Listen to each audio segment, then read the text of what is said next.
Welcome, peoples of YouTube. If you don't know who I am, I'm Cody. I'm a woodworker, and right there, this is my wood shop. You can't really read that because it's kind of upside down, but regardless of the point, hello. I will be talking about a phenomenal French woodworker, Jacob Roubo, and with all the precision possible that I got from Lost Art Press. Amazing book. I haven't finished the whole thing, but from what I've read, it is an incredible book. I will be making I don't know, probably not a mini series because this is a lot to go through, but I will be making a series out of this book, meaning I will go through the descriptions that are in the book, what woods are best to use, joinery, techniques. It shows you how to make tools. I'll be making tables, game tables, beds that are in here, tools like hand planes, your own drills, saws, stuff like that. And I'll give you a glimpse of some of the stuff that's in here. Like this one. This one is my personal favorite.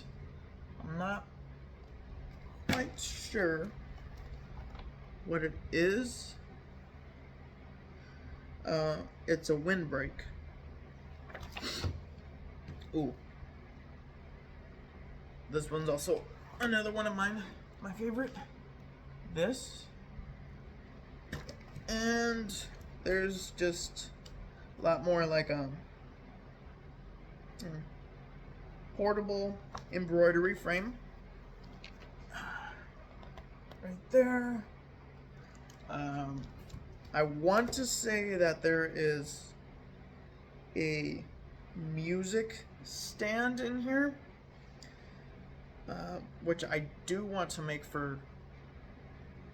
I do really want to make for myself because I play drums and I need something to hold my music, which I don't have anything to hold. I'm resting it on one tom, and the flap is laying on the cymbal. But enough of that. So I'll be making this book, this Bible, into a series. Now, to give you a little bit of background of who Roubo was. He was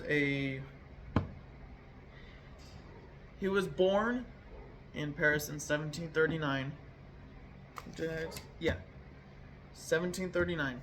He was a son and a grandson of a master cabinet maker. He started an apprenticeship with his father at 11, and from that point it was just, I guess, uphill or downhill from there on out. He quickly realized that he wanted to do this for the rest of his life, and the love for the craft took over. He got books and was trying to teach himself mathematics, drawing, just various types of stuff. He stayed up late, got up early, even on his downtime from his apprenticeship. When he had downtime, he studied. So his favorite thing to study was mathematics and architecture. And eventually that led to a free tuition to an architect school from a guy by Jean-Francois Blondel, who paid for the whole thing for 5 years. And he exclusively taught him his studies, which is amazing that he went to school for architecture and learned the whole trade of architecture, which in here would explain why it is so let me find one. Why it is so heavily detailed. Like this, he was also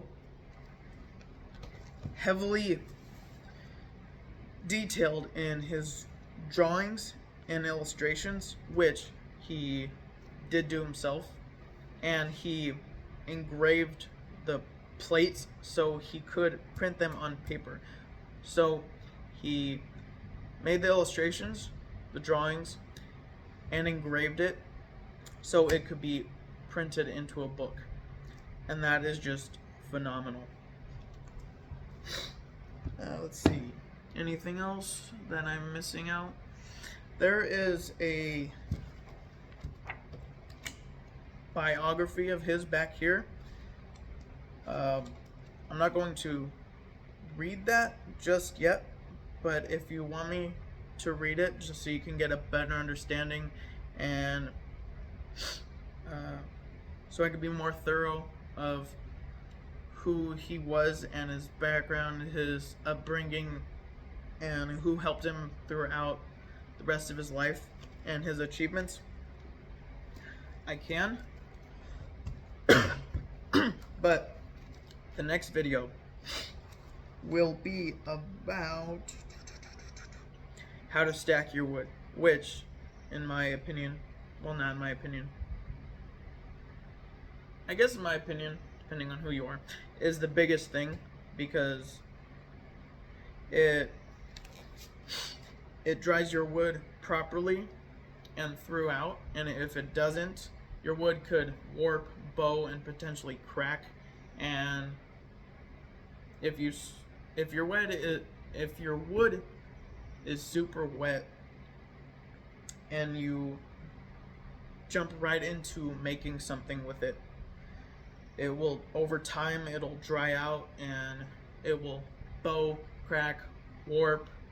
I don't know if it'll knot itself or not, but it will do those main three things, which isn't the greatest. So I think that's a good introduction. But I will also be learning as I go along with this book and this mini-series, and I will appreciate it if you stay along for the whole mini-series. And I think it's just going to be an amazing journey, and this is something I am heavily passionate about. So, until next time.